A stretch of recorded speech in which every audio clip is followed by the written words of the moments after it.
And welcome to a rainy and wet turf ball as Burnley take on Norwich City. Here are the sides. Burnley with a 4-4-2. It's Nick Pope in goal, Matt Lowton, James Tarkowski, Nathan Collins and Charlie Taylor at the back. Aaron Lennon, Josh Brownhill, Ashley Westwood and Dwight McNeil in midfield. And Chris Wood and Matty Vidra are up front. In fact, Lennon replaces Cornet, who's out through a hamstring injury. And Ben Mee, in an hour before the kickoff, picked up a slight injury, so he misses out. For Norwich City, it's Tim Krul in goal. Then it's Aarons, Kabak, Hanley, Gibson, and Janilukis at the back. And then it's McLean, Norman, and Lees Mello in the midfield area. And James and Josh Sargent and Timo Pukki on the men up front. On the bench for the Clarets, Hennessy, Norris, Peters, Bardsley, Long, Cork, Gudmundsson, Barnes and Rodriguez. For Norwich, Gunn, Williams, Obandele, Rupp, Gilmore, Dow, Rashika, Swazles and Adaya. And we're now going to pay tribute to Roger Hunt, who died this year, and there'll be a moment's applause in honour of the brilliant Roger Hunt, the former World Cup winner and Liverpool striker who died earlier this week.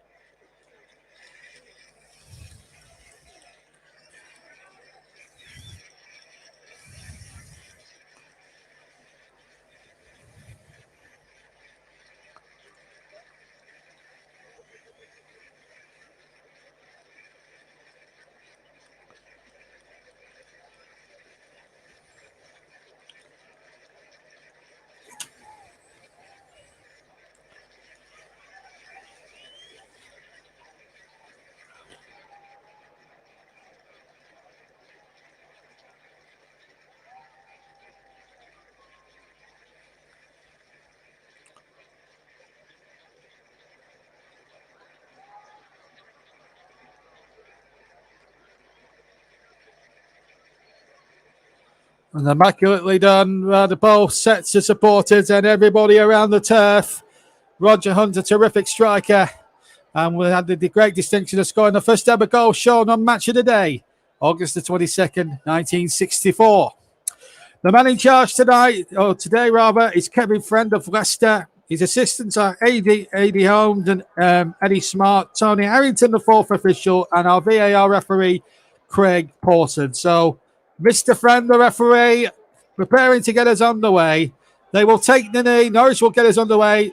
And they take the knee, of course, on the ongoing battle against racism. And he gets a nice round of applause from most sections of the turf. And Timo Pukki will get us underway. Both teams in traditional colours. Burnley, of course, in claret and blue. Norwich in yellow shirts, green shorts, and yellow stockings. And the ball not forward by Westwood. Looking towards Vidra, who keeps his place despite picking up an injury at Leicester last week. It's a real shame for the game that Maxwell Cornet isn't playing. He did his hamstring at Leicester. Ben Mee out, of course. Tarkowski now will captain the side as the ball is over on the far side with Pukki. We'll start this from Norwich. We have lost our first 6 games of the season so far. This is Gana Lewis with the cross in there, but it's an easy one there for Nick Pope. Recently omitted from the England side. Gareth Southgate preferring the likes of Sam Johnston and Jordan Pickford and Aaron Ramsdale over him at the moment. You know what my feelings are about that if you listen to Celtic against Bayer Leverkusen a couple of nights ago when I was live with Russ Vernon. Minute gone here. Delayed commentary of this game here on the TC Hub, JB Football, JB Sports, TC Hub 2, and of course Storm FM. James Tarkowski got the armband. There's Kenny McLean, where we last saw the TC Hub playing for Scotland in that chastening night against Denmark. You may remember when they lost 2-0. It could have been a lot more than when they lost quite heavily, but it could have been more than what they lost by that night. But they recovered sufficiently in the next 2 qualifying games. He was in the Scotland side for their upcoming games. Sean Dyche. Well, it was a good result. It was a good performance at Leicester, which deserved more than the point it got. And there was controversy at the end of that game when Rudd had his goal wrongfully disallowed, in my opinion. Janaluik is now on the ball, gets it back to number 4, Ben Gibson. Ex-Claret, of course, he's been roundly booed.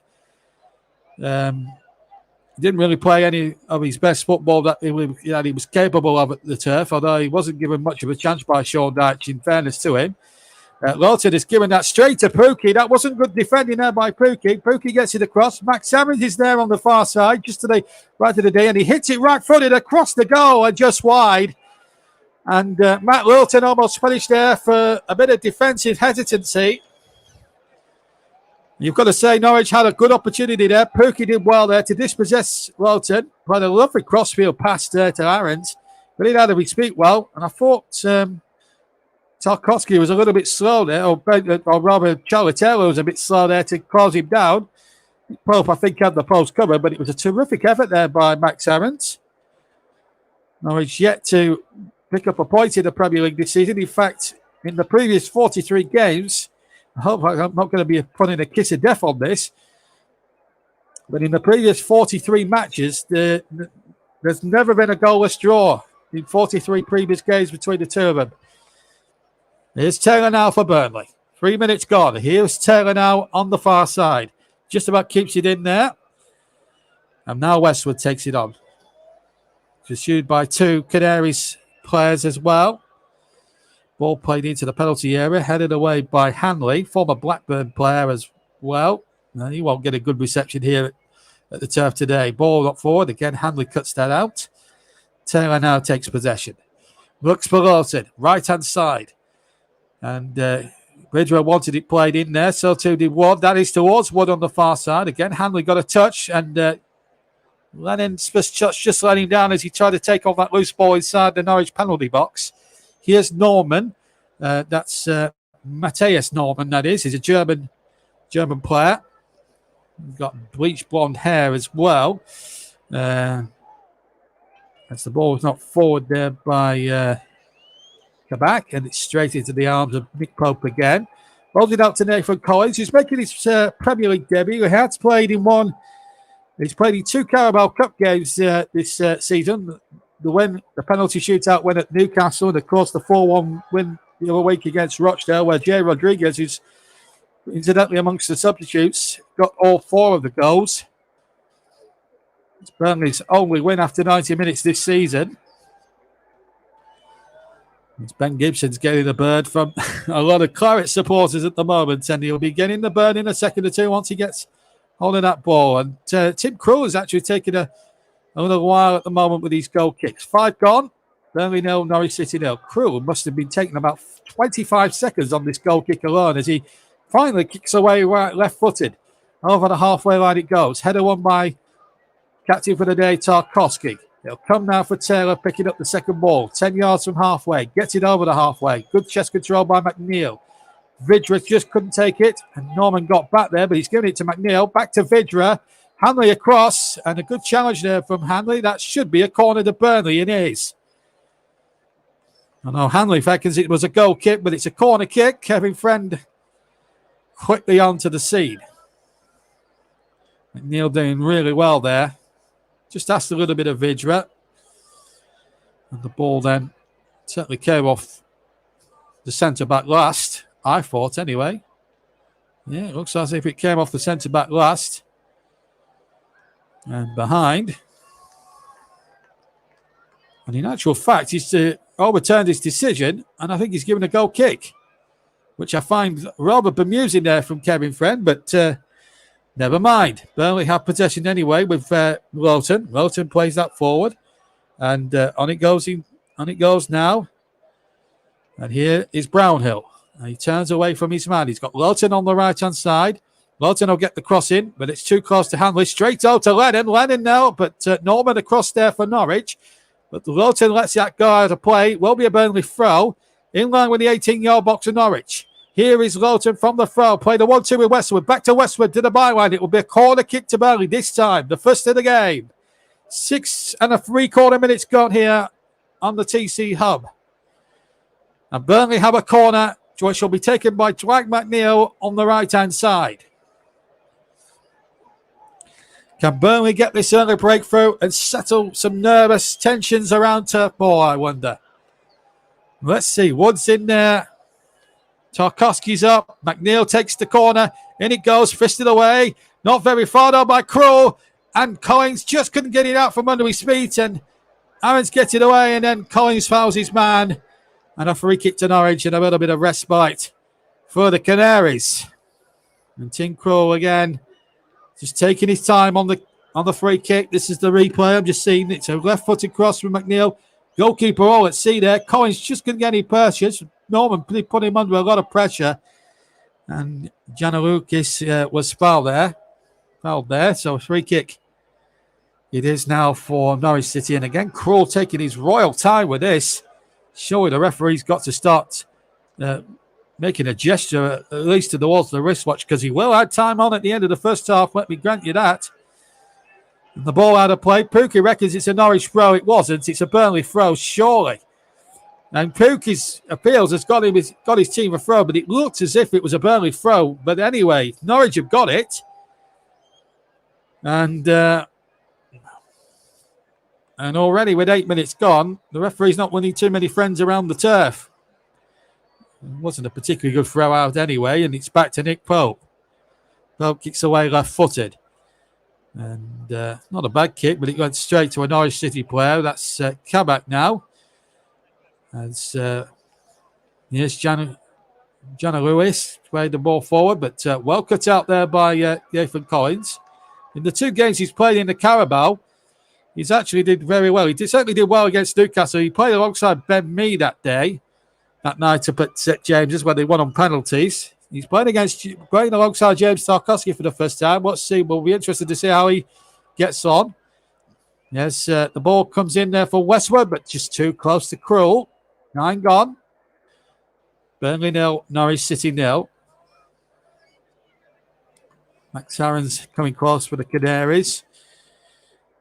And Nathan Collins having a sort of a half chance, which didn't come to fruition after the goalkeeper had been all at sea.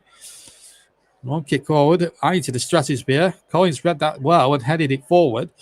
But here comes Giannakopoulos again. And it's back once more to number 4, Ben Gibson, former Middlesbrough player as well. Here's Vidra now, takes on Hanley. Here's Vidra, surrounded by 3 Norwich defenders. Here's, just trying to do too much there. Just bunched up a little bit, Wood and Brownhill there. The chance had gone for a second, but it's still alive for Lawton, who crosses it from the right-hand side, and Vidra almost getting in there. He's causing 1 or 2 problems, Matty Vidra, in these opening exchanges. He may not be the tallest man. It's a Norwich throw just by the corner quadrant. But I'll tell you what, Matty Vidra is causing 1 or 2 headaches for Grant Hanley and his 2 centre-backs, Kabak and Gibson, right now. It's not going to be easy for Norwich today. Playing with a back 5, so they're trying to be ultra-defensive at the moment. And that looked like a foul there by Westwood, but the referee's not giving it. And Sargent has got away with 1 there in my book. And now Norwich have got a break on here with Aarons. And Pookie's forward and Tarkowski has brought him down. It was a foul. And a yellow card has been given. And Pookie, I have to say, Pookie can keep his mouth closed. It's a yellow card because there's a covering defender. It's a free kick and a yellow card for sure. Because Pookie is through a goal, to be fair. And Tarkowski knew what he was doing. No complaints there. But what I've got a grievance with, Pookie wanted him sent off, but there's a covering defender, and that was Nathan Collins. And that's the point. And I think Pookie would do well just to keep his mouth shut and be thankful for what he's got there. Because I think, on both counts, I think the referee was correct. So a free kick to Norwich in a very dangerous position. McLeod and Norman will be the 2-man committee. Now, Nick Pope has obviously come under a little bit of scrutiny in the last couple of games, certainly against Arsenal, where he made some indecisive moments like the kick away. Then he was suspect on the free kick, which Odegaard scored, and then was at fault, certainly for the second Leicester City goal last week. So he's got a lot to prove to his doubters and to Gareth Southgate here today, that you were wrong not to pick me, and if he can prove that, then it'll be a nice little battle for him to win. A clean sheet would go down rather nicely for him as well. Pope is not happy with the position of the wall. He wants it a little bit further to the right-hand side. Four-man wall. Collins, Tarkovsky, Wood and McNeil. Let's see if it's going to be the German Norman, Matthias Norman, to take this. Blonde hair lad. Going to be right-footed, and it's Norman just to the right of the day, and it deflects off Dwight McNeil for a corner to Norwich City, their first of the game, and we've played nearly 12 and a half minutes gone here on the TC Hub. Also, our streaming partner for the season is Melon App. www.melanapp.com is the website. Corner kick then to Norwich. Burnley under a little bit of pressure. Norman's going to take it from the far side, and Norman sends it in towards Yanakopoulos, and then the goalkeeper having to come out there and did well, commanded himself well, got a good fist on that Pope, and then Lawson hits it against Lees Mello, and out of play for a throw-in. But I have to say, full marks there to Nick Pope. Burnley's defending all at sea there as that ball was headed into the penalty area there by Yanakopoulos, and Nick Pope kept his eye on it, saw it, read it, knew he had to punch it because Hanley was close at hand, and he got a good purchase on the ball, got a good fist, and he did it well, more than enough there to get it away. Good goalkeeping there by Pope, and that's his kick flick on by Wood. And then, Norwich appealing for something, and then, that surely must be a free kick. Well, there's a few ironic cheers. Lowton wants to get on with it quickly, but the referee's not ready, and Janilukis is now going to be spoken to there by the referee. No yellow card, just a free kick. I think that's right from the referee. Coming up to 14 gone then on the TC Hub, JDAT Football, JB Sports, Storm FM and TC Hub 2. We're also on Periscope, Twitter and Twitch. Delayed audio commentary of the Premier League game here at Turf Moor between Burnley and Norwich this afternoon. Westwood sends it in towards the penalty area. He got Figure. Surely it was poleaxed there by Kroll. Burnley won a penalty and they're not getting one. The referee said no. And Tim Kroll they're surely going to look at this on VAR. Surely they've got to look at it. Kevin Frank must have had a good view of that. He's not given the penalty. He looked a clear and obvious penalty to me. Kroll completely poleaxed him. Free kick comes in from Westwood. Fidra gets there first. And Kroll has punched him. Kroll has knocked him out. And that has got to be a penalty. VAR surely have got to check it. He's poleaxed him. That's a clear penalty. And Krill knew exactly what he was doing. I tell you what, if he was sitting on the street, he would have been serving time for that. That was a horrible piece of goalkeeping, and I don't think he's going to even check it. It's given a corner, but it should be a penalty. Krill got nothing of the ball. Got lots of Vidra. He absolutely poleaxed him. What are we watching here? Football? Or is it boxing? Well, Burnley should have a penalty, instead of which they've got a corner which McNeil will take. Controversy here at Turf Moor. Ball towards the far post towards Collins. That surely come off Hanley. And the goal kick's been given.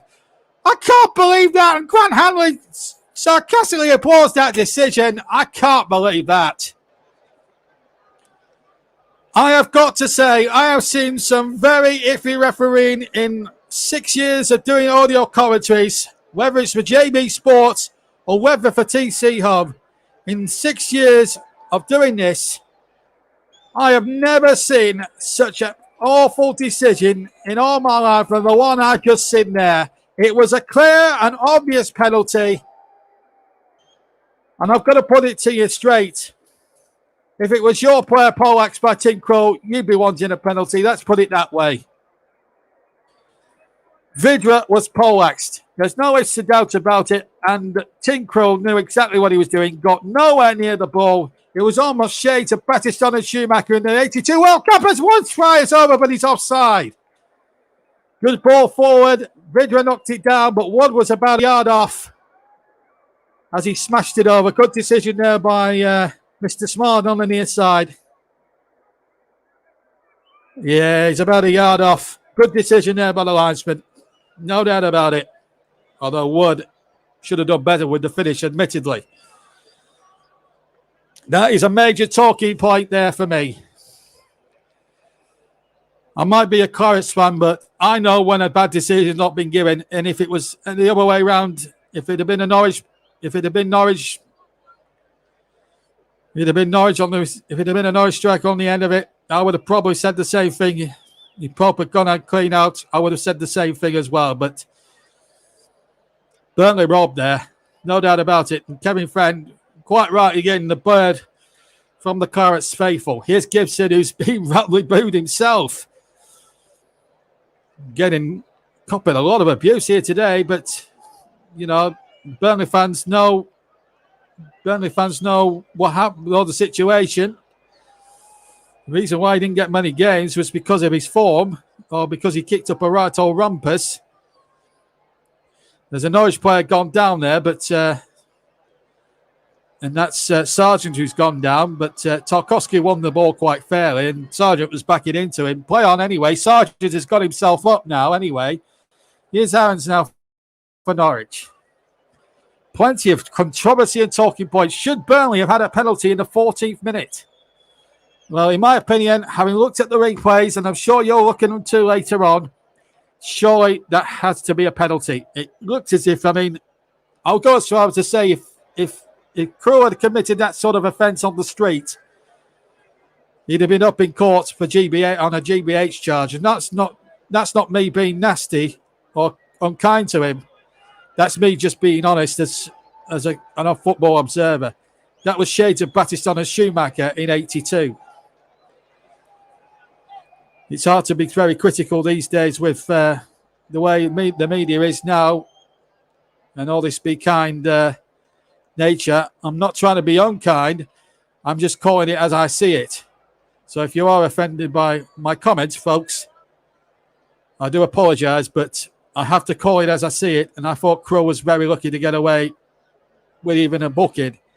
I mean, on another day, I've seen goalkeepers sent off for that. And we remember, not only that, but less than 3 months ago in the Euros, in a game involving France, they got a penalty for when their striker was poleaxed as well. So, you know, this is where I have to say the fault lies, firstly, with Kevin Friend for A, not spotting it, and secondly, to Craig Pawson for not actually pulling up or urging Kevin Friend to go and have a look at it on the monitor.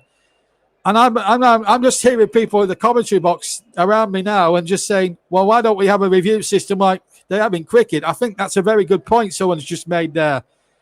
I've just been overhearing. Why not have a review like they do in the cricket? If someone's out or someone has been out LBW and they don't think it's in line, why don't we have that same sort of system for penalties in football? I think that way then VAR would be a lot of it would save a whole heap of hassle and certainly a whole heap of talking points. Interesting debate. Here's Hanley now for Norwich. Very lucky to still be at 0-0 in my opinion. And Crow very lucky to still have nothing against his name as Gibson chips it forward, looking for Sargent, who's got him behind Collins, but Collins is quickly to him. Sargent trying to turn now, the American. Plays it back to Pookie, his strike partner. Pookie looking to get the shot off. Finds Norman. Norman now. Norman's got Aarons on that far side. And Aarons shoots right-footed, and it's well blocked, and Westwood can bring it away for Burnley. A tricky moment there for Burnley as Vidra and Hanley battle for that one. Hanley just comes out on top. Kabak now back to Gibson. Gibson back to Kabak, who's a Turkish international. Aarons in possession now on the far side for Norwich. Halfway through the first half. A game that's really thrown up some interesting debates and talking points. And I'm not mincing the words in what I said. Ball over the top looking for Pookie, but Nick Pope was quickly onto the scene to read that very, very well. And of course, we'll hear what Sean Dyche and Daniel Farker will have to say once the outcome of this game is over and get their appraisals of it a little bit later on, because it'd be nice to hear the two managers' viewpoints of things. Anyway, here's Lawton now on the right-hand side, keeps the ball in. One ball forward there, looking towards Vidra. He's away, and Vidra, oh, that's surely a penalty! Grant Hanley clearly barked him over, and that's surely going to be a penalty, but the referee's not going to give it. And he's not winning many friends here, is Mr. Friend, if you pardon the pun. Hanley has got a bit of a reputation, certainly going back to his Blackburn Rovers days, of being a very dirty sort of player. I thought he was barged over. And that he's in the bracket of Sydenham given. Vidra was there first, and he's clearly brought him down for me. I think that's a penalty. So Burnley have had 2 potential penalties. I don't think it was more more cast iron than the earlier one where Crow took Vidra out. But Hanley gets away with one, and that did look a penalty. It did look a potential penalty. It's in the bracket of Sydenham given, but VAR decided not to check it, and we carry on with the game. Here's Norman. The Burnley fans getting quite understandably agitated with the referee right now. Here's Lowton now. Lowton on he goes to Westwood. Westwood looking to get running away. Hasn't really been as effective as I thought he might be. I suppose when you're 34 years old, you're not as sprightly as you used to be. Here's Lowton. Burnley really need to win this game. Big game for them. 2 points picked up from previous 6. 4 being defeats. Manchester City next up. They hate to go into that one with something. And now Wood is in a bit of trouble. And I think Kabak's made a bit of a meal of it. And unfortunately, Wood is going to be booked. And I don't think the Burnley players like the reaction from the Turkish international there. The ball was there to be won. And Westwood and McNeil getting into a set 2 with Lees Merrill and Gibson and Hanley. It's all getting a bit feisty out there now. And Westwood just needs to calm down. Halfway through the first half. Wood has taken his booking, to be fair, very, very well. Let's have a look at this replay again. Yeah, it's just overran it there. It was a bit of a hospital pass, and Wood did go in there very much with the studs showing. So it was one-footed. So under the laws of the game, although Kabak might have made a little bit of a meal of it, I think there's no defending Wood really for that challenge, because the intent was there and the studs were showing. But Kabak did make a bit of a meal of it. But the referee not making many friends now. Now a booking's been awarded to another Burnley player. I'm not sure who. Possibly Westwood or Lowton, was it? Lowton, is it? Well, Burnley don't feel as if the referee's on their side at the moment. And whilst all that's been going on, Matty Vitra has been attended to by physio Ali Beattie. Presumably it's for the knock he picked up when the penalty should have been awarded some 10 minutes ago. Sean Dyche is fuming. And one has a bit of sympathy with Sean Dyche there. Recently signed a 4-year contract to be Burnley manager, as Matty Vidra now is led to the far side. And Vidra is not the sort to give in that easily. You're missing nothing, by the way. The game has been stopped. Just to point out that our player of the match, sponsored by Commentary Services, will be in operation in the second half. And even though we're not live, we're delayed, we will pick a player of the match for you a little bit later on. And I've got, as ever, I've got that task of choosing a player of the match. But no, so far. Oh, here's a chance. But out comes Pope. Did really well there, the Burnley keeper. Really good goalkeeping that was. Yes, Collins getting it forward, and again, McNeil, sure, he was being held there, and the referee's blown it back, and I think that's the first good decision in a long while that he's got right, and a yellow card to Norman, and I think that's also correct as well, because he's pulling McNeil back quite conclusively there. McNeil's going forward, and look, he's got a fistful of shirt, he's tugging McNeil back, and that's the first decision I think the referee has got right in the entire match. But we've got to be wary of Burnley have got to be wary of Timo Pukki's runs. There's no doubt about it. I have to say, Nick Pope's goalkeeping so far in this opening 26 minutes, it's been exemplary. But the free kicks and the crosses have not been of a good enough standard. I think part of it is the fact that when that Burnley are missing Maxwell Cornet, he was such a revelation before limping off with the hamstring injury against Leicester City last week. Anyway, Burnley got a free kick about 35 yards out. McNeil's going to have a pop, and he does, but it's straight into the arms of Tim Krul at the near post. And he's taking his raw time, but he has the ball in his possession. It's not a goal kick, so he's allowed to. There's no 6-second rule here. In theory, it's not actually time wasted because he has actual possession of the ball, but his goal kick is not. His kick out from his gloves isn't exactly the best I've seen him do. But should he have been at least booked or sent off or have a penalty given against him, I will go as far as to say it might be a bit strong of me to say it, but if he's done that on the street, there may have been he may have been up in court for GBH. That's the sort of collision we're dealing with there. But it's an interesting talking point. That is for sure. And I'm not speaking as a Burnley fan. I'm speaking as an observer. And the foul there by Lennon, no doubt about that one. Giannakopoulos was tripped. Free kick to Norwich. Ridra still trying to run that concussion off, but I've got a feeling he won't be lasting too much longer. I think he may well have to come off if he's struggling still.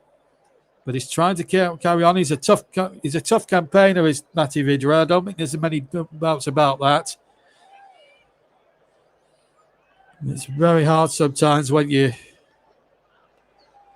got that sort of expression there. But anyway, back with Lowton now. Lowton gets the ball back. Halfway line is Tarkowski. And, Jill was given away there by Tarkowski straight to Timo Pukki. But Nathan Collins, I have to say, he's done really well in the 28 minutes I've seen him play. I've been very impressed with Nathan Collins. Premier League debut. He pitched in at the 11th hour. And, that's a penalty, surely. Henry clearly tripped him. And the referee's not going to give it. The referee's not going to give it. And surely when the ball goes out of play, VAR have got to check this. I would be amazed if VAR don't at least check it. Matty Vidra giving a rueful smile to the referee who's getting a bird, quite rightly, from a lot of Burnley fans. And I've got to say, it's not been his finest half an hour. In fact, I think he's had an absolute abysmal half an hour. He's got, out of all the decisions he's made, I think he's probably got 2 of them right. That's how shocking the referee has been as Vidra chases Tim Krul out there. But Krul gets there first. Could Burnley have had possibly 2, possibly 3 penalties in this first half? We might still get a check yet, but the ball's still in play. So we won't find out until the ball goes out. It's Aarons' cross, turned away by Tarkowski. Now, will we get a VAR check? Burnley reckon it should be a penalty. Half an hour's gone, and no, he's not going to check it. I find that amazing.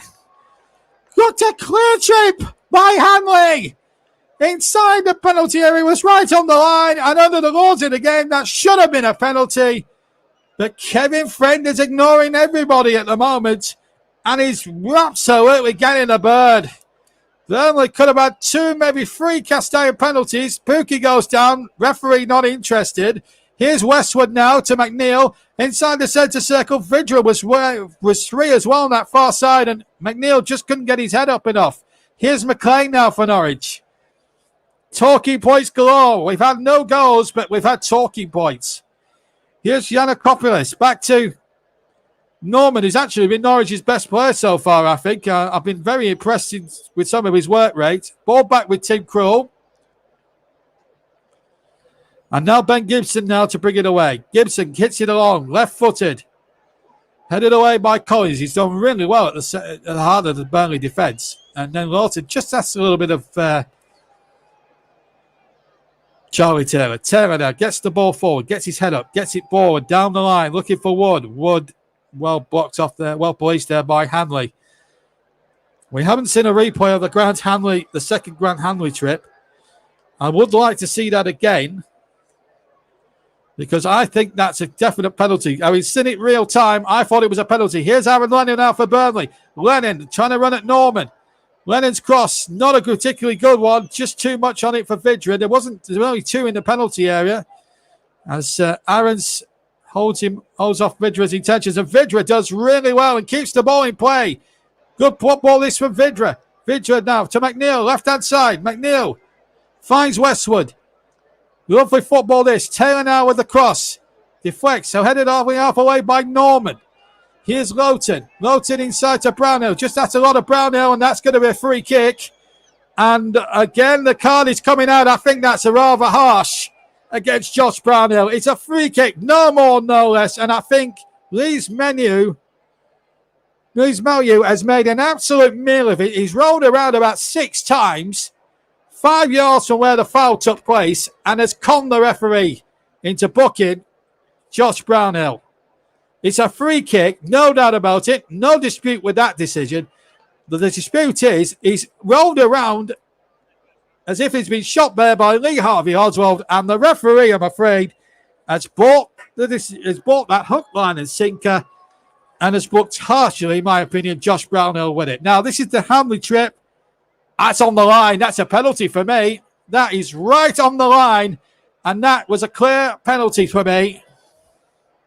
Look, it's on the line. That's a penalty for me. And Hanley, the former Blackburn player, who's got a reputation for being, shall we say, a hard man, has got away with 2 blatant penalties not been given against him. Meanwhile, Vidra hasn't been able to shake off the effects of the earlier, shall we say, punch from Tim Crow when he poleaxed him. That should have been a definite penalty.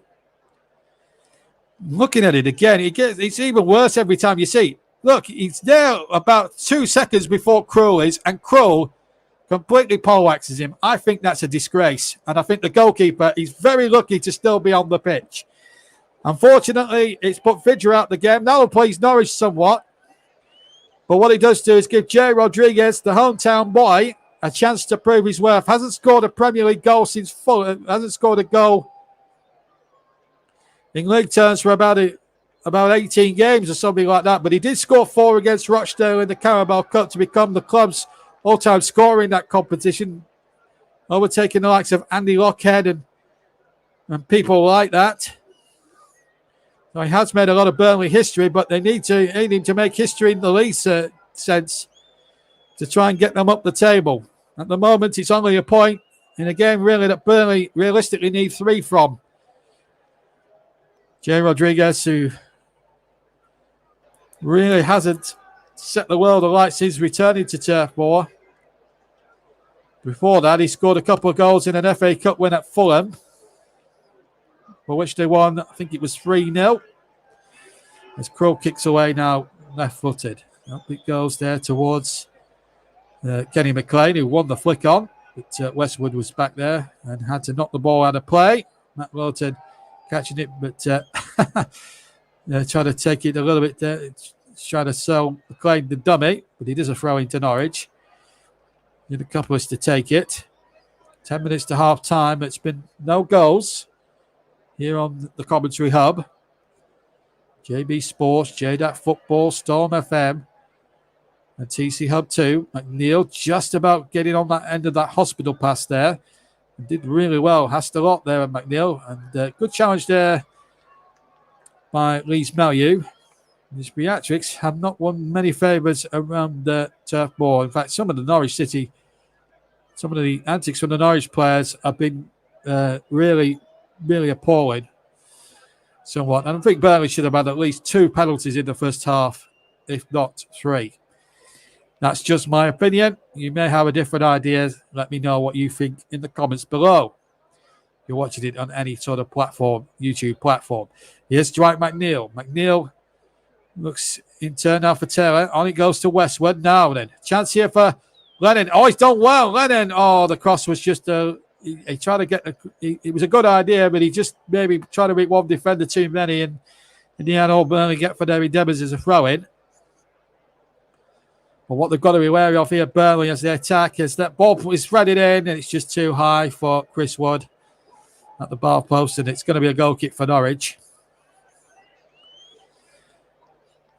But I have seen Norwich already. I think Norwich have been very, very swift and good on the counter-attack, which will be a worry for the Clarets. But it's hard to ignore some of the ridiculous refereeing that we've seen in this first 37 minutes of this football match. It's not been Kevin Friend's greatest 37 minutes as a referee. Let's put it that way. Kick from Krul, who's very lucky not to have seen at least a yellow, if not a red, for what he did earlier on to Vidro. It should have been a penalty as well. Ball not forward, and then Norman, who's actually been Norwich's best player, really is an exciting player, the German, and he's a workhorse, is Norman. And that's what you get with Norman. I think he's a very good workhorse. Been very impressed with him. Here he is now winning the next ball. Pukki chested, although from the first glance he looked as if he's handled it. Looked like an handball there against McNeil, but the referee waving it away. And Norwich now have possession. The ball back to Tim Krul. So no harm done really from the Norwich point of view. Here's Gibson now, being roundly booed by the Burnley faithful. And here is Norman in possession. Norman, that's a nice ball out if he can pick out Aaron's, and he's done so magnificently. Now then, he's Kenny Whip-Taylor here. This is dangerous moments here for Burnley. Back to Aaron's again on the right. Aaron's is cross. Oh, well, in Tarkowski, because Pukki was on the scene as well. We know how deadly a finisher he can be on his day. The Finnish international. But this is why Norman's in the side. You can play lovely crossfield passes towards the right-hand side. And I thought that was a lovely 60-yard pass. It was a beautiful 60-yard pass into the path of Max Aarons. Could have caused Burnley more problems than it actually did, but when you've got a player like Norman who's got a tremendous range and radar of passing, it's a good player to have in your armoury. At the moment, the bottom side holding second bottom at the start of play. And this 6-pointer, 0-0. I know it's a bit early to start talking about relegation 6-pointers, but the longer these two teams go without a win, the more desperate it might get. And there's a lot of anxiety around Turf Moor now. Can Burnley get that opening goal as Taylor comes in, looking for Rodriguez. Rodriguez really didn't make much of an effort there. And I think he really needs to up his game a little bit, because he has fallen foul of my criticisms in the past. Even though he's a hometown boy and he loves the club, he plays for the club that he supports, I don't think he's shown enough willing in the last couple of seasons really to warrant a start in the Premier League. Neither has Ashley Barnes for that matter. Here's Matt Lowton, chips it in there, looking for Rodriguez and for one, but it wasn't a particularly good cross. I think that's been the disappointing factor from Burnley's point of view. Here's Lennon, and there was just nobody there. In fact, I think Burnley are quite fortunate to get a corner there, and Aaron's knocking it behind. But again, not enough movement for me in the penalty area from Burnley attackers.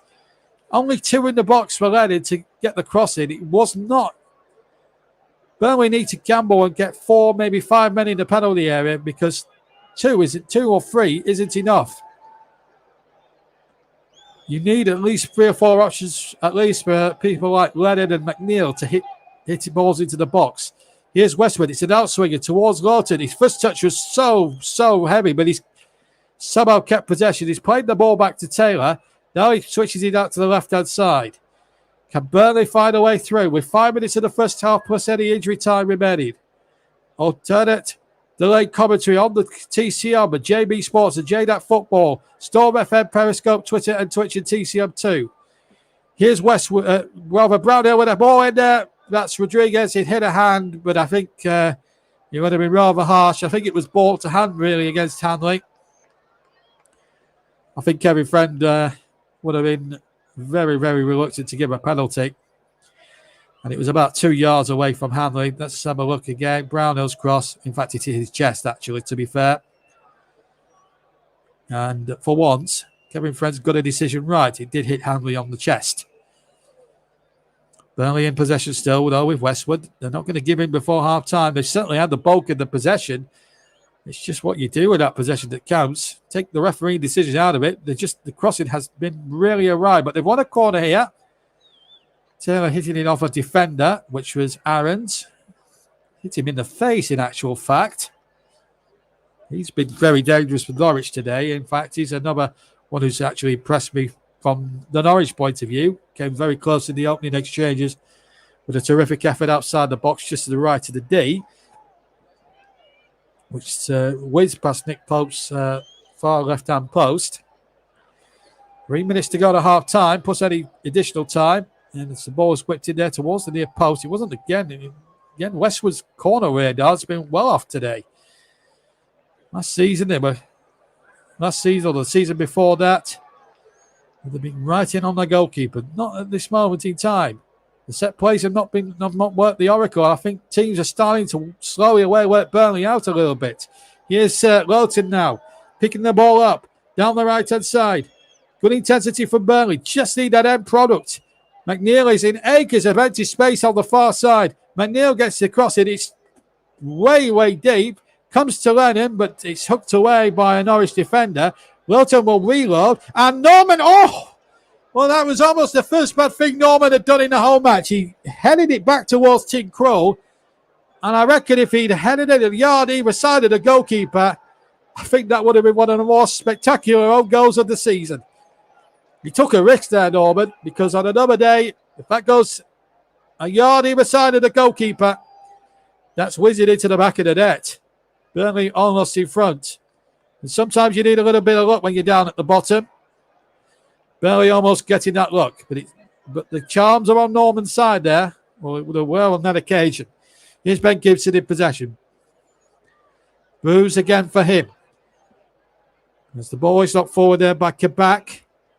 And here's Sargent taking it midway inside the Burnley half. Sargent running towards the area. Plays it just behind McLean. And then poor clearance really by Lennon. Sargent has possession.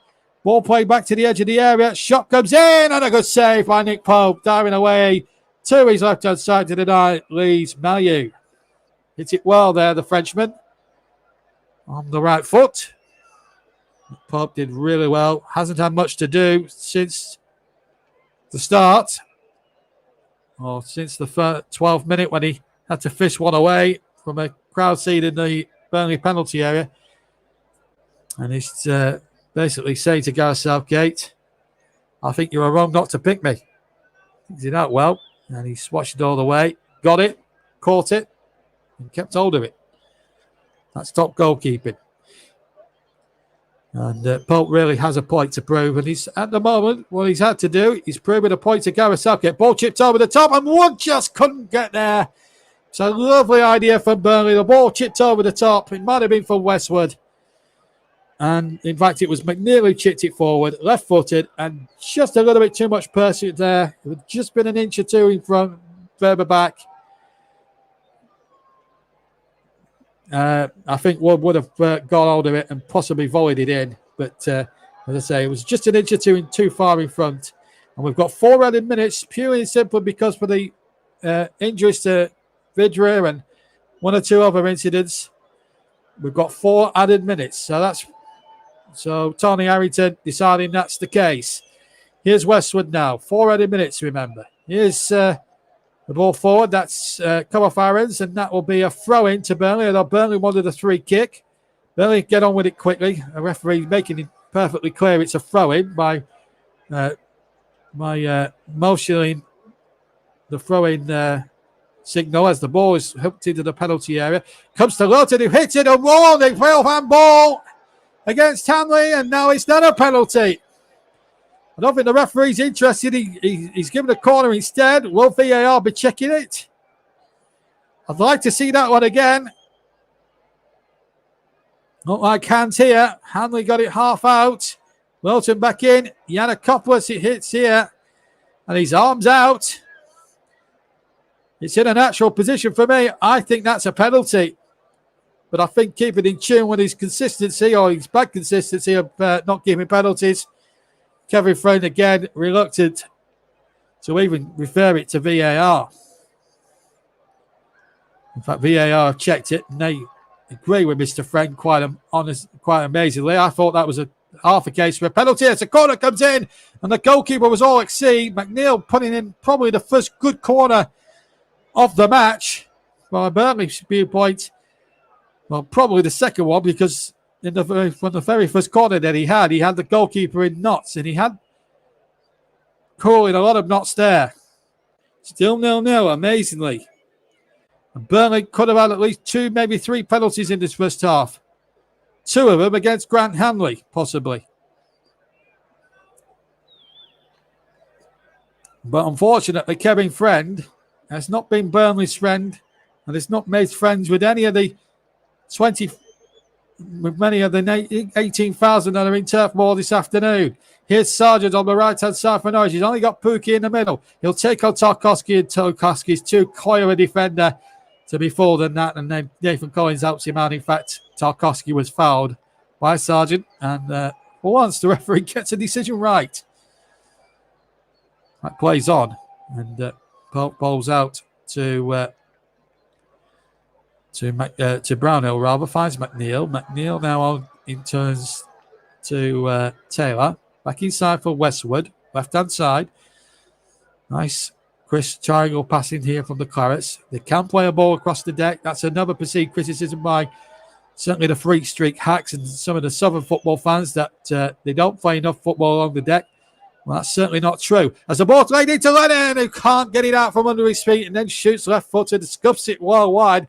Although, to be fair, I think the defender got in front and blocked it for a corner. Couldn't see who it was who made the block, but it was a really good opportunity. It was Kenny McLean who got back and stopped Lennon from going any further with his shot. As Westwood's corner comes in there towards Nathan Collins, and Rodriguez just couldn't get on the end of it, and Norwich City somehow again, for the umpteenth time, survive. That was actually a better corner there from Ashley Westwood. Asked a lot of the defenders. Collins did well to win the first header, and just Rodriguez just needed to be a bit more brave, I felt, just to get on the end of it. When it's not going for you, sometimes invariably that happens. 10 seconds of the 4 remaining. And prepare for booze, folks, because Kevin Friend will not get the best of send-offs back to the dressing room at half-time. He's going to allow this one more Burnley attack. We're now over the 4 minutes. McNeil on the far side, being well policed here by Kabak. Kabak has policed him well, but here comes the cross, headed out by Hanley. Still with play on, and now the referee bowls for half-time, and chorus of boos towards Kevin Friend by the Burnley supporters as Sean Dyche and Ian Lowe make their way off, and they'll be fuming. Daniel Farker makes his way off towards the half-time dressing room. The main debate is, should Burnley have had possibly 1, maybe 2 penalties?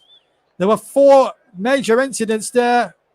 First of all, should they have had a penalty when Fidra was quite clearly taken out by Kroll? That looked a definite penalty. Then Hanley pushed him over a few minutes later, then tricked him up on the edge of the penalty area on the line. And Sean Dyche is fuming as he walks off there as he confronts Kevin Friend. It's and the referee, I'm telling you now, is given the bird by the Burnley supporters, and I've got little sympathy with him right now, because I think he's made I don't think he's had his finest 3/4 of an hour as a referee thus far. And then there was a potential handball, potentially against Gelakopoulos as well, which was checked by VAR but not given.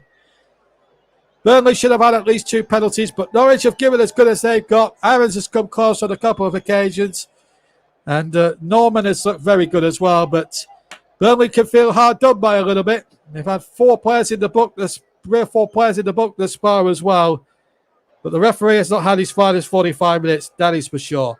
Half-time then at Turf Moor, after a first half littered with talking points, and I make no apologies for the opinions I've got with certain decisions today so far. Half-time here at Turf Moor. Burnley 0, Norwich City 0.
Well, we're back underway now here on the TC Hub.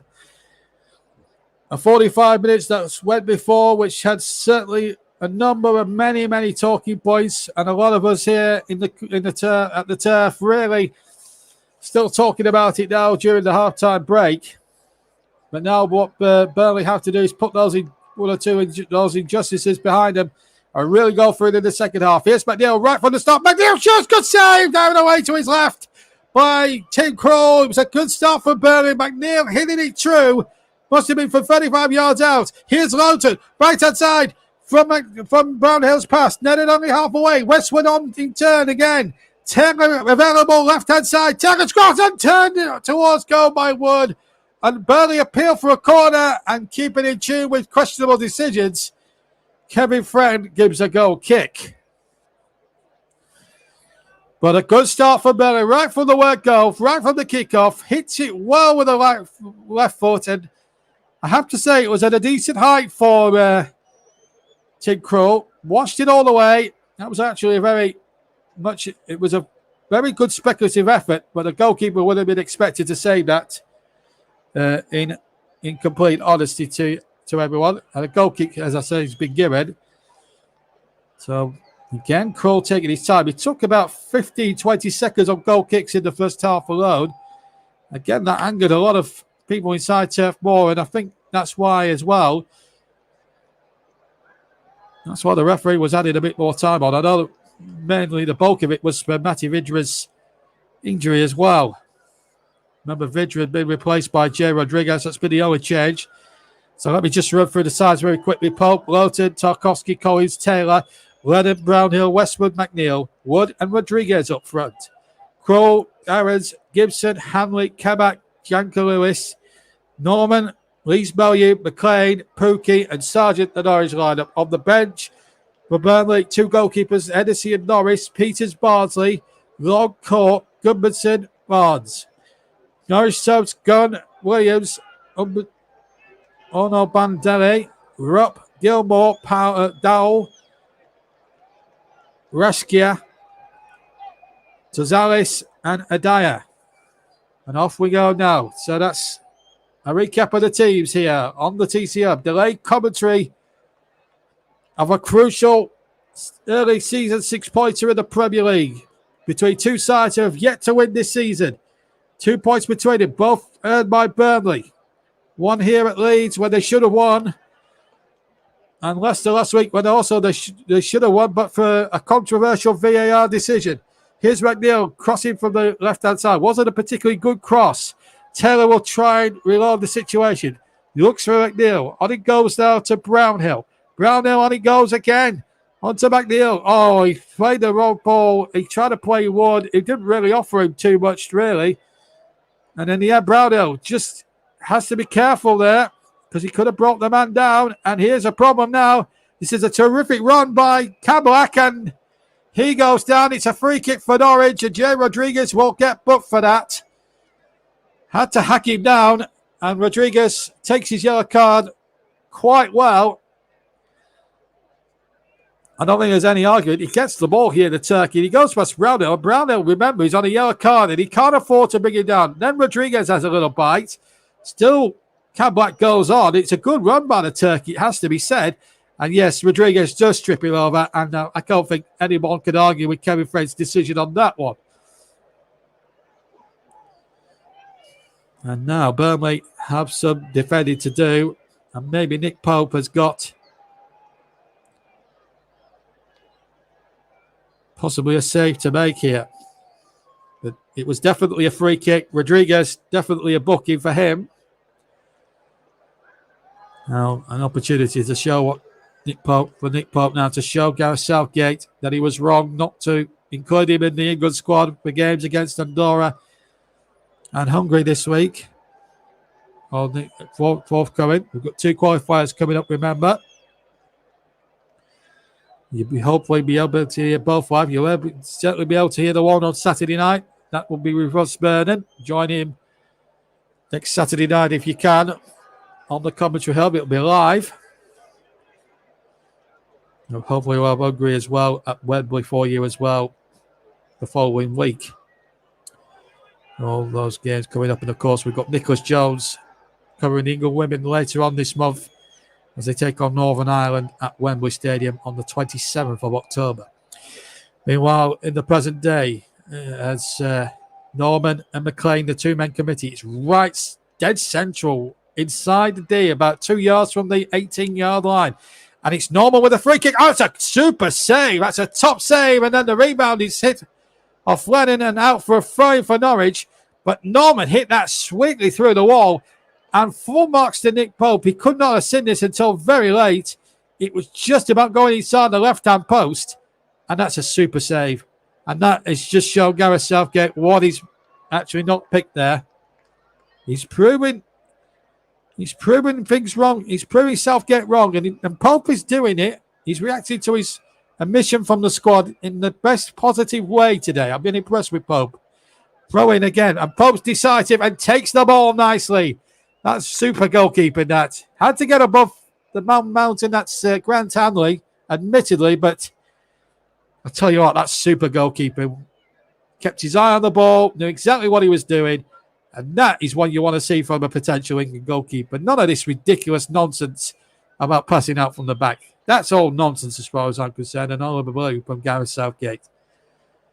It's just any excuse not to pick Pope. And here he is now. And he's kicking. And he's lucky there that Pookie was offside. And Pookie shoots. And the flag should go up for offside. It does. That's the first little bit of an error that Pope has made, and it was the kicking again. Yeah, didn't really catch it well enough, and then obviously Sargent was through, and then obviously Pookie was coming back from an offside position, and the linesman at that point had to put his flag up. In fact, he didn't. He put his flag up for a throw-in, actually. So Burnley under the back foot a bit as Norman crosses in from the left-hand side, and now it's Norwich's turn to put Burnley under a little bit of pressure. Here's Max Aarons on the right-hand side. He'll take on Charlie Taylor here. Dwight McNeil's coming to help. Ball knocked in there again this time by Lees Mellew, but it's not about calmly by Lilton to Nick Pope, and that's a better throw from Pope. And a first-time ball knocked forward towards Rodriguez, well read by Ben Gibson.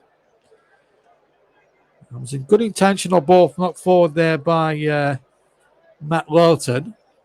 There's Delia Smith there. I'm just seeing there. World famous TV chef. And the next to her is one of Burnley's most famous fans, the former press secretary of number 10 Downing Street, Alistair Campbell, of course, was the press secretary for Tony Blair in his early years as Prime Minister. Big Burnley fan since 1960. Brought up in Keighley. Meanwhile, here's Taylor for Burnley. Locked in there towards the penalty area. Can't find Lennon at the back post. It will come to Lowton on the right-hand side. And good defending that from Norwich. Collins knocks the ball in there. Headed away by Gibson. It will be a throw in there for Burnley. In line with the 18-yard box of Norwich. You're listening to the live commentary of Burnley against Norwich. 0-0 it is on TC Hub, TC Hub 2, JB Sports, JDAT Football, Storm FM, Periscope, Twitter and Twitch. We're also on Facebook at www.facebook.com/the commentary hub as the ball is knocked forward towards Buki. Can't get there.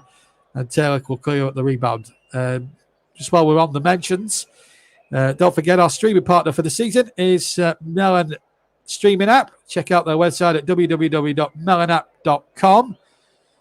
And, of course, we're also on Twitter. We have a Twitter handle for you at Commentary Live 1. Commentary Live 1 is our official Twitter handle. So plenty of ways for you to get in touch with us at the TC Hub. And of course, our player of the match will be sponsored, of course, for the season by Commentary Services, our parent company.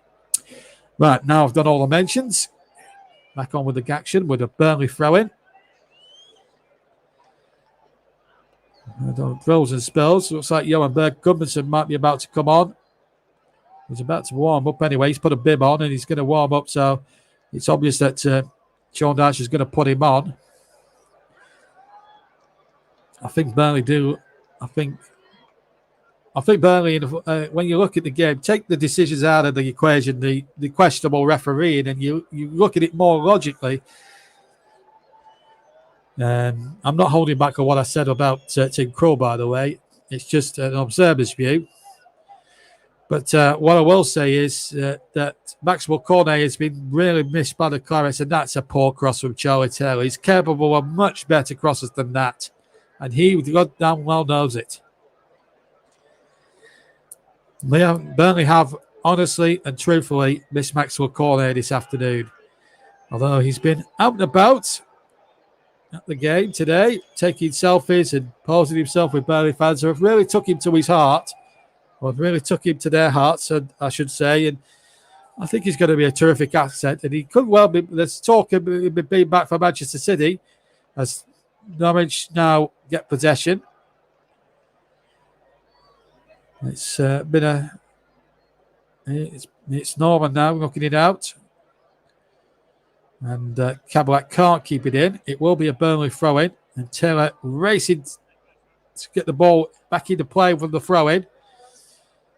Here's McNeil now for Burnley. Nice ball. Well, no, it's not a good ball, actually. It wasn't as measured as I thought it was. And here's Sargent now picking it up for Norwich. Burnley getting numbers back now. Sargent having to hold the ball up there because he was a bit isolated. Norman, who's had a storming game for Norwich, it's got to be said, has knocked the ball forward. And here's Pookie getting in there. And a good challenge, first of all, by Nathan Collins. And then James Tarkowski just to knock it behind for a corner. Nathan Collins has not looked out of place, so you can understand why Stoke fans were raving about him. Stoke fans were saying, you've got a very good defender here in the making. This is the initial header, but then recovers very well to put Pookie off, and then Tarkowski just gets across there. So in theory, he rectified his own mistake there as the corner comes in. It's a dangerous one there from Norman from the far side, and here is Lees Mallieu with another good cross, and again this time Burnley did well. Nathan Collins again at the heart of it all, and Westwood brings it away now for Burnley. Danger averted for the Clarets for the time being. Here's Matt Lowton now for the Clarets. Still 0-0, and the ball played in there towards Chris Wood. Wood on his close to the left-hand side, and here's McNeil going a little bit more central. He's got Taylor on the left-hand side. McNeil does well. We'll use Taylor now. This needs to be a good cross from Taylor if he can whip his man. And he plays a short ball to McNeil. I felt the opportunity to cross in on the left had gone there. Westwood now. Will they try something from the right, perhaps? Again, they go in field. Westwood, nice little disguise pass into the path of the cross. Rodriguez can't finish it. He comes out to McNeil, edge of the area. McNeil trying to turn, but Norwich crowd him out. No free kick against Norwich, and here goes Sargent. He's got Pookie to his left. It's 2 against 2 momentarily. It's Sargent now with Collins across, and Collins did terrifically well. Great defending there by the Irishman. Brilliant defending by him. It's a corner. He wants a free kick, but that was a dangerous moment there for Burnley. And I tell you what, Josh Sargent is a really good player, the American. He had Burnley on the rack there, but credit where credit's due there for Nathan Collins. So as we see the chance here, Brownell's cross, goalkeeper gets away, and I think Rodriguez rushes it a bit. I'm not sure if he's got the eye on the ball there. Takes his eyes off it for the split second, and that's all it takes in the end. And now Burnley at the moment defending, but Tarkowski raised the corner well there from Norman. Ball hooked back in there from the left-hand side, and there's a man free, and it was Kabak with the header, and he was completely unmarked at the back post. No flag. And Burnley almost done there. It was Lowton's header out. The cross was reloaded in, and in fact, I think you'll find there was 2 of them offside. I don't think the goal would have stood. But Norwich now starting to come into this a bit more now. Another plays Daniel Farker a bit. They've had a good spell here. And I think Burnley have to change things. And I think Goodmanson was probably one of the obvious answers. It's a fist bump from 1 or 2 of the lads. Bardsley and Cork over on the far side. Other substitutes. Burnley about to use their second substitution. First substitution was in the first half after half an hour. That was the last one after Vidra was taken off. And now Aaron Lennon, who's not, I think he's showing his age a bit there, Lennon. I think Gudmundsson was very unfortunate not to start today. Preparing to go with Lennon. I think when he looks back in hindsight, I think that was probably the wrong decision from Sean Dyche. Lennon, in his prime, was a fantastic player. On his day, could be a world beater. He hasn't looked anything like that since being back in a claret shirt, I have to say. Here's Aaron's now on the right-hand side for Norwich City. He's got Sargent and Pukki, who's actually just drifted into an offside position. And that's why Aaron's was reluctant to release it. And Taylor's fouled him, according to the referee. It's a bit soft to me. The free kick given nonetheless to Norwich. Right to the penalty box. Tarkowski querying it again. Let's have a look. Aaron's is a very pacey player. And actually, I think Aaron trips over his own feet. I think that's a poor decision again from Mr. Friend. I don't think Taylor touches him at all. Aaron trips over his own feet. I think the referee has been conned there a little bit. He's not had his best match today, Kevin Friend. He's not had his finest 61 minutes as a referee, I don't think, ever. An unnecessary decision, which led to some more unnecessary pressure now on the Burnley defence. It's going to be Yiannakopoulos to take this free kick now. Pope will be wary of this. Hanley's come up from the back. Yiannakopoulos takes it, and it's headed away again. Good start, Burnley defending. They're going to be determined to at least keep a clean sheet, if nothing else, today. Here's Norman now for Norwich. Norman, oh, that's nice skill. Norman, now can he get across it? Deflects. Oh, he might have just hit the top of the crossbar, and it whizzes over. But I tell you what, he's showing some good. Tell you what, he showed some good skill there. Turned. I'll tell you what, that was a lovely little Rabona flick to get him away from the defenders, and then got the crossing. Yeah, little Rabona takes him away from Westwood and Taylor. That's good skill, that, from the German. It's the cross now. Did he get a deflection off Charlie Taylor, I fancy? I fancy he did. He took it away from Pope and onto the top of the bar. In fact, a goal kick has been given. So, even though it might have got a slightest deflection, it would have been very difficult for the referee, in fairness, to see that. But Norwich having a good spell. They hit the top of the Burnley bar, although it wasn't troubling Pope too unduly, I have to say. Here's Collins across now for Burnley. And ball out of play. And it will be a Norwich City throw. I thought it was a Burnley one, but to be fair, no Burnley player was clearing it. No foul there. Referee plays on. Westwood in possession for Burnley. Looks out Taylor inside the centre circle. Looks for Brownhill. Brownhill touches it on to Westwood. The ball goes back to captain of the day, Tarkowski. You bet your bomb dollar that Ben Mee will be fit for Manchester City. One hopes so too will Maxwell Cornet. Could be a much closer game at the Etihad next week if in 2 weeks' time, as that ball is wanted in there. Chance for McNeil! Oh, he can't control it, and it goes wide of the left-hand post. That was the chance that Burnley were craving. And Dwight McNeil rolls his eyes, hangs his head. It was Johan Gudmundsson with a fantastic cross. Got it on the right, and this is what we wanted to see more of from Lennon. And this is what Gudmundsson does bring to the table on his day. Beautifully whipped cross. And for whatever reason, I think McNeil, again, it's a split-second thing, took his eye off the ball for a split second. And I think he had more time than what he had. He could have even took a touch to steady himself and then blasted in. But that's just the way things go sometimes at the bottom end of the table. Gudmundsson again. He's starting to make things happen. Here's McNeil. McNeil now. He's got Lowton on the right. Instead, he goes to the left-hand side of Westwood, who feeds Taylor. That's an awful lot of Taylor. His cross was charged down. It wasn't a particularly good ball by Westwood, who possibly sold him a little bit of a dummy there with a hospital pass. And now the ball out towards Gudmundsson to quote an old Chris Whiteman phrase. Here's Gudmundsson now, running down a blind alley, but goal kick given. Well, will Burnley get another good opportunity like that all afternoon, I wonder? McNeil will have time to replay it and think, my word, I should have done an awful lot better than what I did. That's the way it's gone for Burnley so far this season. They've had several key opportunities, but just haven't been able to finish. Here's Tinkrow with the kick, left-footed, all the way over the halfway line. Header one, bit backwards there. That looked a foul there on Collins, but the referees allowed it to go on. Here's Kenny McLean for Norwich. Good block by Charlie Taylor. Looked a foul there by Pookie. I have to be honest, the referee keeping in tune with some questionable decisions. Played on. Cross comes in, and well taken, Nick Pope. Decent cross that from Max Aaron's.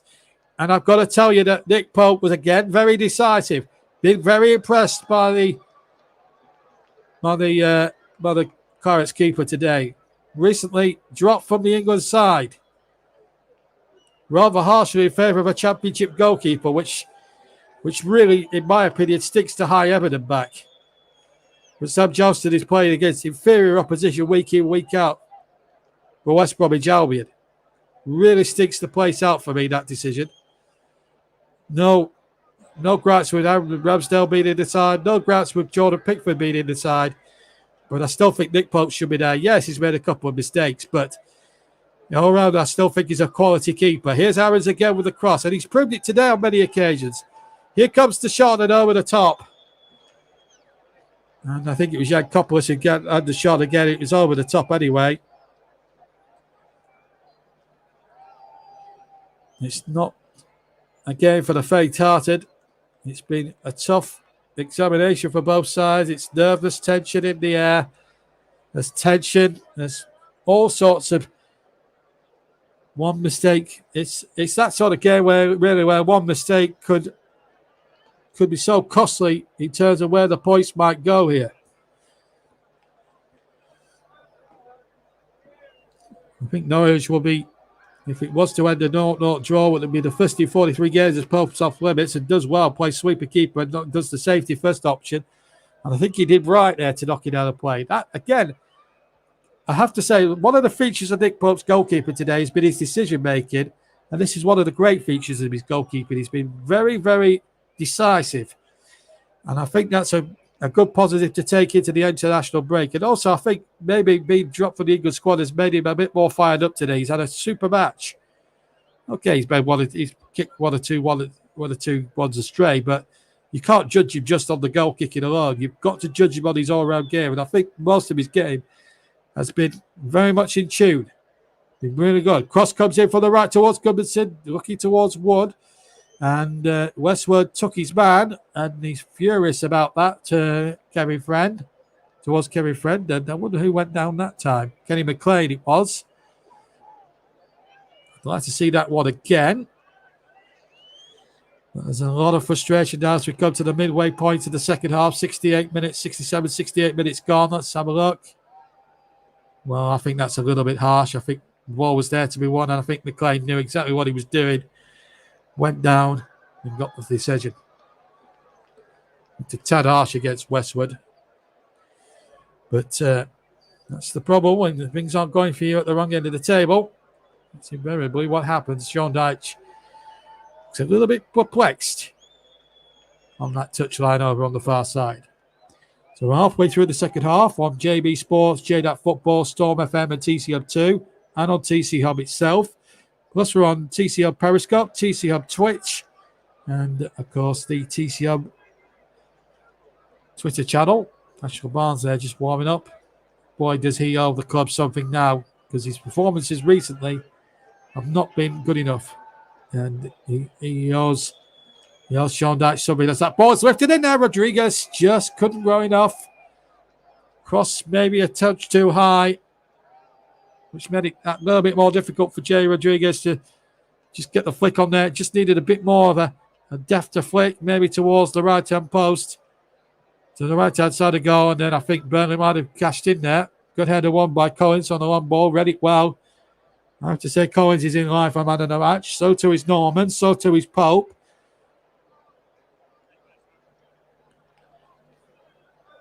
As Kroll takes possession, he should have arguably been sent off after 15 minutes when he poleaxed Vidra.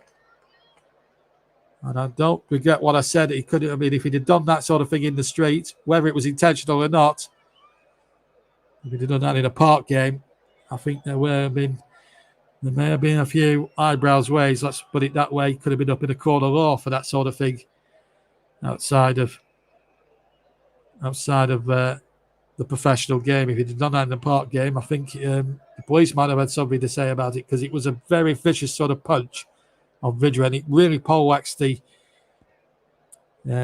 Czech Republic international, who's been called up to the Czech Republic squad for their forthcoming World Cup qualifiers, of course. Vidra, of course, played in the Euros. Burnley is a substitute. Hopefully, they should be okay for those. Had to go off with concussion thanks to Kroll's antics, shall we say. As the ball was whipped in there towards Max Aarons, but that's out of play.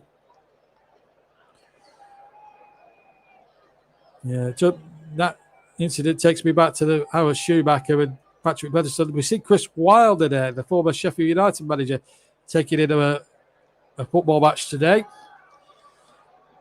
I think he would love to get back in there soon as. That looks offside against Sargent, but Collins was quickly onto the scene. Used his strength well. I have to say, Nathan Collins has been amazing at the back four. But Burnley today. Here's Westwood now to Lowton. Lowton again. Infield to McNeil. I think Burnley are playing it a little bit too obvious here at the moment. They are missing Maxwell Cornet for me. That's a good ball now. Brownhill, who's yet to score, and it's his 50th appearance. Brownhill hits the defender. No, that ball, definitely not. Play on. I think that's the right decision. Ball played into the area. Couldn't find Rodriguez. He was wandering back from an offside position. Then there's a Norwich player gone crashing down, or seemed to be crashing down. It's Norman who's down. This is Brownhill again. In fact, I think he's winded Norman with that shot. He was hit with quite some venomness from Josh Brownhill, but Norman did everything right. He got his body in the way. His arms were down, so he couldn't have been penalised for handball. Actually, quite brave from the German, I have to say. Corner to Burnley, left-hand side, and it's Ashley Westwood. Howie would love to put a delivery. Howie owes the car at something here. His deliveries haven't been good enough, and that's a poor one. By his own high standards, it asked a lot of wood. It missed everybody in the end. And away goes Yanakopoulos on the far side, and he gets it again. And Nathan Collins again, right place, right time, gets a footing, and he finds Goodmanson to his immense credit. Here's McNeil. McNeil now towards the far side. Still right, McNeil. Here comes Charlie Taylor, and he goes down. Sure, he was. Oh, that's another chance for a penalty. Burnley aren't going to get anything. And Aarons reckons it's that Taylor's made a meal of it. I thought it was a clear tag by the defender, Aarons, and I think that should have been a proper penalty. So we're looking at it again. Taylor there. Nothing wrong with the challenge from Aarons there. It's the second one that we're concerned about. Oh, he's pushed him. He's pushed him over. Taylor goes down. He's not one to go over easily, Charlie Taylor, let me tell you. And Aarons has clearly pushed him over. And that should be, in my opinion, being looked at for VAR. But I think keeping in tune of the consistent inconsistencies of the referee.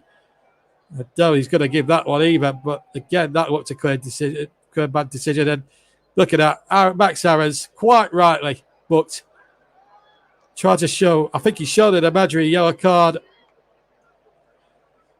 towards the referee, and that's dissent in my book, but that should have been a penalty. Taylor was quite clearly pushed. But yet again, Norwich City get away with murder. Potentially 3, maybe 4 penalties, and I'm not exaggerating the truth, folks. Burnley should have had this afternoon. It's not as if, I don't think Kevin Friend wants to give Burnley anything at the moment. Burnley don't get many penalties, as you well know.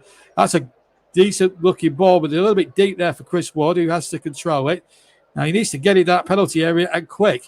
Here is Wood now again, hits the defender. That will be a corner without any question at all. As we come up towards the corner hour mark to go. Can Burnley sneak a win? It's a throw-in, in fact. Here's McNeil. McNeil onto Brownhill. Now, Taylor, that's not a particularly good ball. No, Norwich made a bit of a meal of it. Goodmanson uses his strength well, but took 2 on, possibly on the cross. Here's Westwood. Can't get past any Norwich defenders who were strong in the challenge. I think Norman got a good foot in there and stopped Westwood going any further. Here's Tarkowski, left-hand side. Finds Taylor.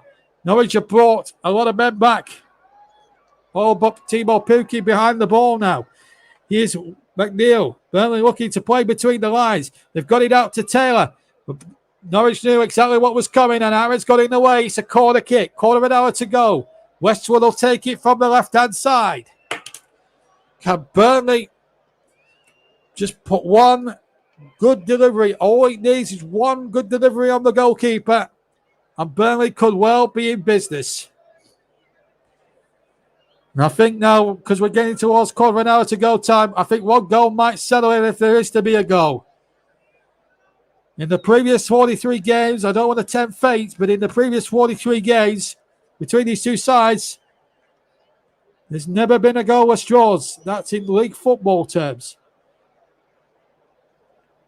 And Norwich City have won just once in their last 11 visits to Turf Moor, stretching back to the old second tier days. So they don't have a particularly good record here at Turf Moor as an away team, as a visiting side. But they're riding their luck here, and a lot more. I think they must have had 7 out of 9 lives used up here already today. And they get away with another one. Missed kick from Gibson that just didn't get to Rodriguez. Only had about half a second of reaction time there. It wasn't enough, quite honestly. Gibson's mistake not punished. Here's Westwood now in his possession, but he's lost it. And Hanley now just boots it towards halfway, looking for Pukki. Good header one there by Tarkowski into the path of Taylor. That was good. Good intelligent centre-back play. Now McNeil, centre of the field. Midway inside the Norwich half. Fees Matt Lowton. The crossing, I have to say, apart from a good crosses from Goodmanson, I think the crossing in the main has been really, really despicable from Burnley today. I've been very disappointed with the crossing and the set piece ability of Burnley today.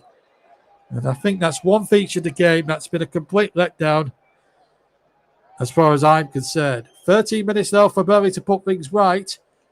And then Norwich will equally feel that they've got a chance of maybe sneaking one on the breakaway. They've got a free kick for a foul there by Collins on Sargent.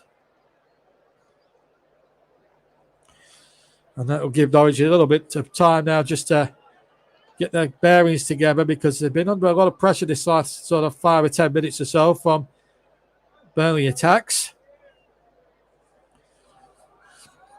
Now, what can Norwich cook up here? I'm going to cook up 2 substitutions. Rakika is going to be one of them, potentially. Yeah, Rashik is definitely one.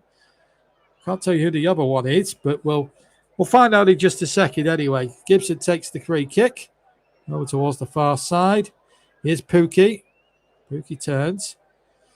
No, he's just slowing the pace down, playing it to their own speed. And they're in behind again. This could be problems. Crossing there, and right on the goal line was Taylor. And Max Aarons was the man stealing in at the back post. It was a lovely cross with Yiannopoulos. He just stood with him on the blind side. I think Nathan Collins, that's the first time I think he's been found wanting there at the back. And in the end, could have easily led to a goal, but full marks Charlie Taylor got there first before Aarons did. Pope was not getting anywhere near it. The cross was too good for him either as well, but you've got to say, good defending. But the danger isn't over yet for the Clarets, because Norman will take the corner. Hanley's forward, but well policed by his opposite number here. Header flicked on by Sargent. That was dangerous, and Pukki miskicked it. Comes to Pukki again. And Burnley, they were at 6s and 7s just for a few seconds then. It was heart-stopping moments for every Clarendon Blue man, supporter, man, woman, boy and girl inside that stadium then. Lawton's flick really caused all the problems. Gibson was in there, and like Lawton did well, coolly chested it down and then just booted it as far up the field as he dare go. Substitutions for Norwich. Rashika is on for Pukki. That's certainly one. And Lucas Rupp is replacing Pierre-Louis Melieu. So Rupp is now on. And Ashley Barnes has replaced Chris Wood. I can tell you now. So Wood is done now. And while Ashley Barnes has now got 10 minutes to really win his favour back with the Burnley fans, because at the moment his goal scoring prowess has not been good enough in terms of what's required really up front. But here's Aaron's in a bit of space, and the ball played in there towards Sargent. Well blocked again, and goal kick given. So Tarkowski very pleased with that decision. Once again, Josh Sargent getting in on the blind side. Aaron's again playing the ball forward. Yeah, it comes off Sargent last and behind for a goal kick. The live commentary of this game, of course, on the TCM network of channels includes JB Sports, JDAT Football, Storm FM, TCM2, Periscope, Twitter and Twitch. And our streaming partner for the season is Melon, streaming at www.melonstreamingat.com. If you want to know more about that. And we're also on Twitter at TC Hub at Commentary Line 1. And we have a Facebook page at allthews.facebook.com/the Commentary Hub. Of course, we're going to play with a match to choose in something like 9 minutes time. We played 81 minutes here at the Turf. Still Burnley 0, Norwich 0 on the TC Hub. Here's Goodmanson back to Lowton, crossing from the right towards Ashley Barnes. Headed away there by Rupp. Not very far though. Barnes tangling there, and Rodriguez has fouled his man. Free kick to Norwich. Foul there on Ben Gibson, former Claret. Norwich just 8 minutes away plus injury time from getting something from it. Right, it was Kenny McLean he fouled, not Ben Gibson. But Norwich have been taking a lot of time on goal kicks and set plays. Tim Krul has been involved, and it's taken him well over 20 seconds to potentially release the ball here. And I have been making notes, although I've not been saying it on mic, but I've been noticing that Krul's been taking a long time on the set plays and clearing them out. And I think the referee's got to try and add time on for it. He added 4 minutes, but he added 2 extra minutes on at the end of the first half, otherwise it would have been 2 minutes for the Vidra. 2 minutes surely for the Vidra injury. And a corner kick now to Norwich. Cross was deflected away. Rashika's cross. So Vidra certainly took about 2 minutes with his several stoppages for him. And then there was 2 minutes in combined time-wasting tactics used up by Chin Krul, who should have been penalised when he poleaxed Vidra in the first half as that cross comes in from Norman, and Gibson is in there, and it's dangerous defending there, but Pope gets the loose ball. That was a heart-in-mouth moment there for every Burnley fan in the land. Ben Gibson, what an irony that would have been if he scored against his old club. Here's Barnes trying to hold it up. He gets a throw-in off Rashika. Right-hand side. Still 0-0. Ball played back now to Tarkowski. Tarkowski only turned today from Collins, who's certainly in line for player of the match. He hasn't hardly put a foot wrong in the whole match. He's had a terrific game at centre-half in Ben Mee's absence. To be drafted in at the 11th hour and to play your first Premier League game in a big 6 points and not make any mistakes is quite an achievement for Nathan Collins. And I can see why Stoke fans were incandescent with frustration when he left Stoke. Sargent is claiming a free kick, which it wasn't. And here's McNeil now down the left-hand side. And he goes down. A free kick given. Free kick's been given to Burnley. Now, this is where they've got to get these set plays completely and utterly right. 6 minutes plus injury time to go. And the way Norwich have been going about taking their time over goal kicks and free kicks from the goalkeeper, I would be more than amazed if there isn't any more than if it's anything less than 3 minutes. Because the time they've taken, plus the substitutions, the referee's not happy. There's been a pushing and shoving going on. That was actually, ironically, a very good free kick from McNeil. But the referee, for keeping in line with his fussiness, he's not happy. And in fact, I think he's picked out Ben Gibson for criticism. So, an opportunity now. Can McNeil get it right from the right-hand side? Can Burnley get that goal? Can they get it on Barnes or Rodriguez or Tarkowski's head? That's not a good free kick. It's punched away.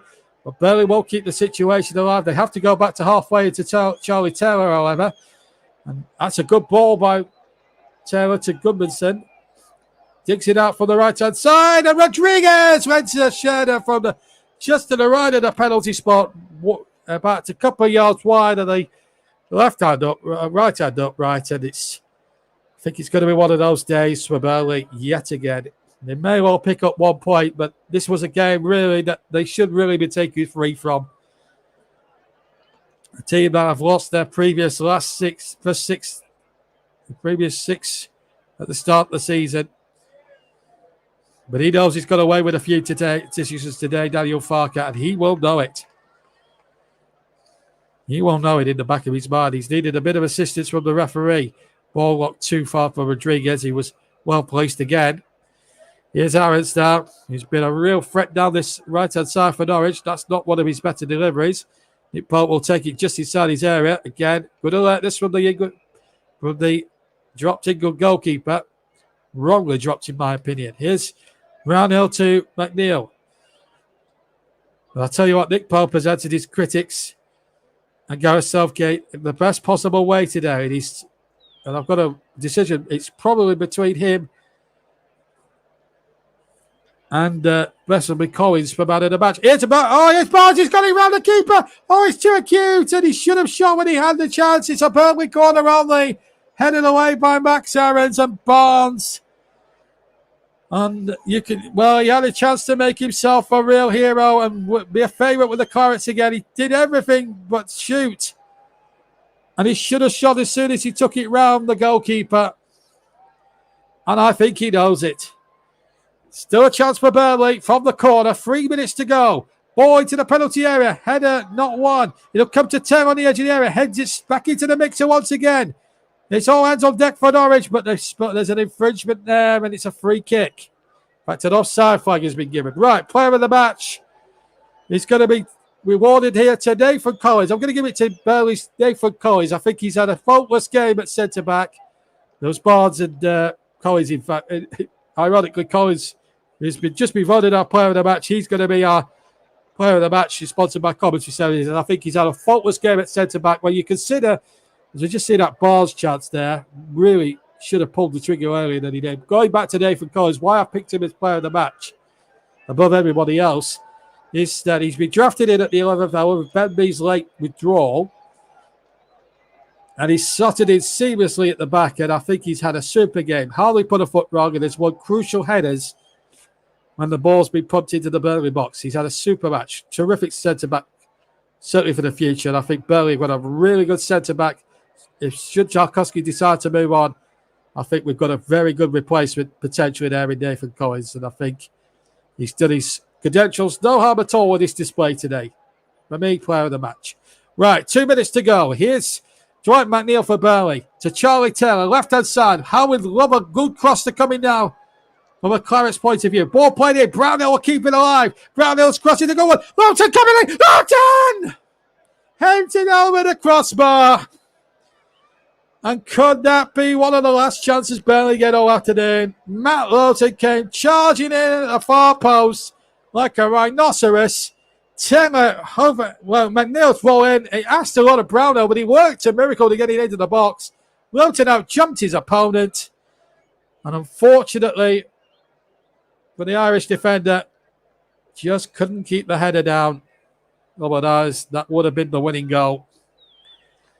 Minute plus stoppage time, and I would be very amazed if it isn't no more than 3 minutes. We're going to see Idar come on for Norwich City just to tighten things up at the back. Josh Sargent is going to come off. I'll be amazed if it's any less than 3 minutes at the end of this one. We had 4 for the time wasted. And again, Tim Krul taking at least 15, 20 seconds over this goal kick.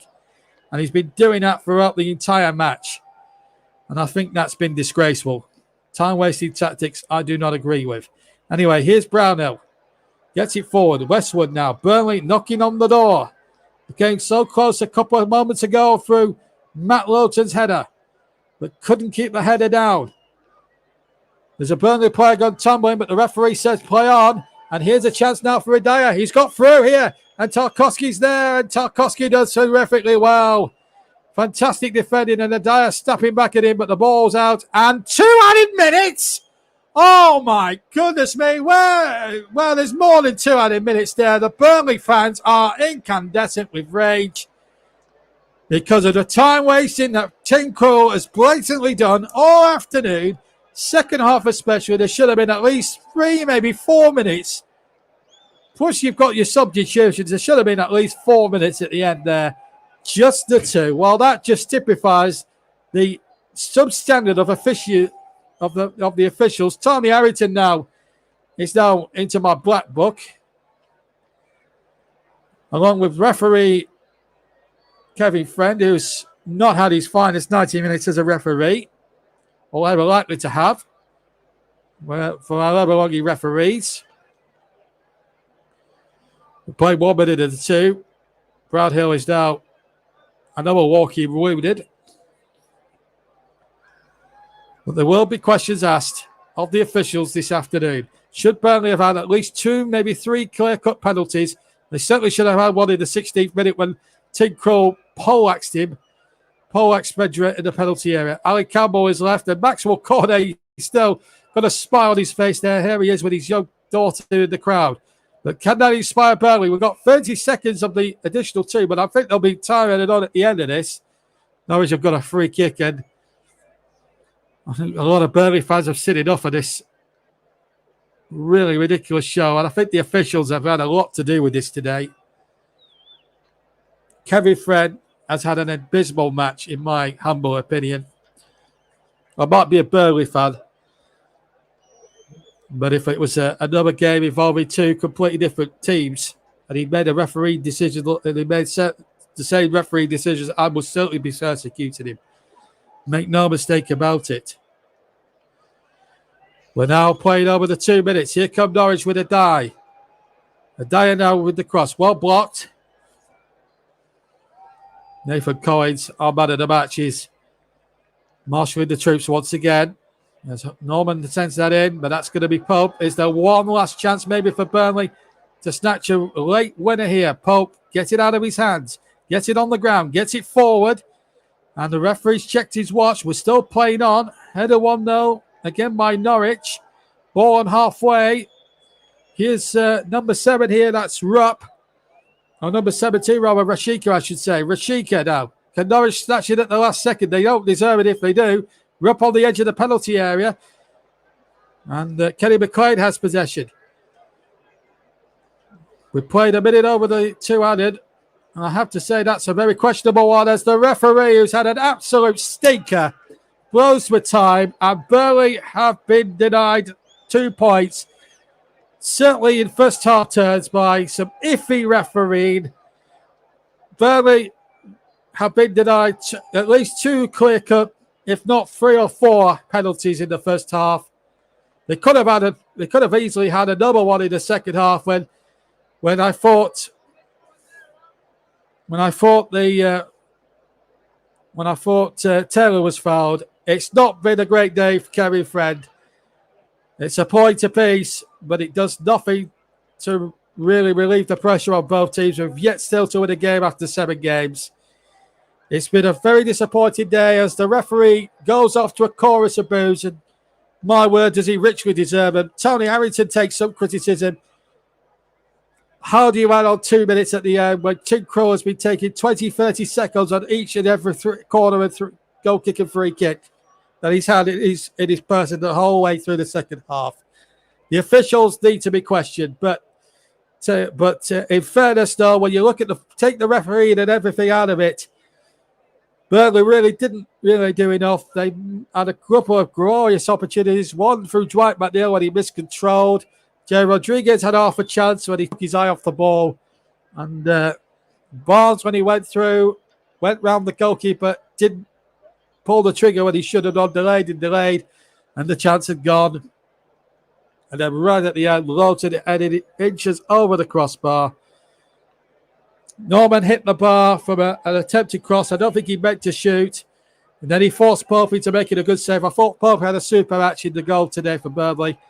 Nathan Collins had a super game, being drafted in at the 11th hour as replacement for Ben Mee. But really, in truth, Burnley's crossing was despicable, to say the least, and it was easy for the Norwich back five to clear every single time. But let me reiterate, the referee was an absolute disgrace, especially in the first half, when I felt Tim Krul should have been penalised, possibly, definitely given a penalty against him, and possibly on another day could have easily been sent off when he poleaxed Martin Vidra when Vidra beat him by a good 2 seconds to the ball. And I think that'll be the decision that will wrangle with lots of Burnley fans from here to eternity. It's finished here at Turf Moor. Burnley 0, Norwich City 0. Now it's time to hear from Norwich boss Daniel Farker. What's the most striking emotion after that? Yes, it was a difficult game and tight game, and with a good result for us. Yeah, the point here, Turf Moor is always valuable, and yes, especially also in our situation, we've lost the first 6 games, had a difficult preseason, and difficult fixture list, and also a difficult situation because some of our important key players arrived pretty late, even after the season was started. So for that, we had to change a lot the starting lineup in the beginning of the season, and I'm not a believer in too much rotation in the beginning of the season. And the confidence level, of course, after 6 losses in a row was not high. Then to show resilience in this test, to be absolutely compact and solid in defending, is quite a good result. I'm quite pleased with this. Of course, game is just perfect when you win it, and I would have preferred if you would have used one of our situations, or also a few periods where we could have been a bit better in possession. But all in all, many compliments for our young squad, and I think a pretty valuable point and first step.